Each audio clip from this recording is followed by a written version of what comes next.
闽南话不相干，应该安怎讲？安怎写？无地带，内容是从教育部台湾闽南语常用词词典引用，释义不相干。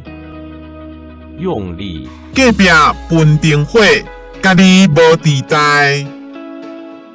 邻居吹熄灯火，跟你无关。当有人争论之时，第三者出言袒护一方，对方则用这句话叫他别管闲事，或只多管他人的家务事。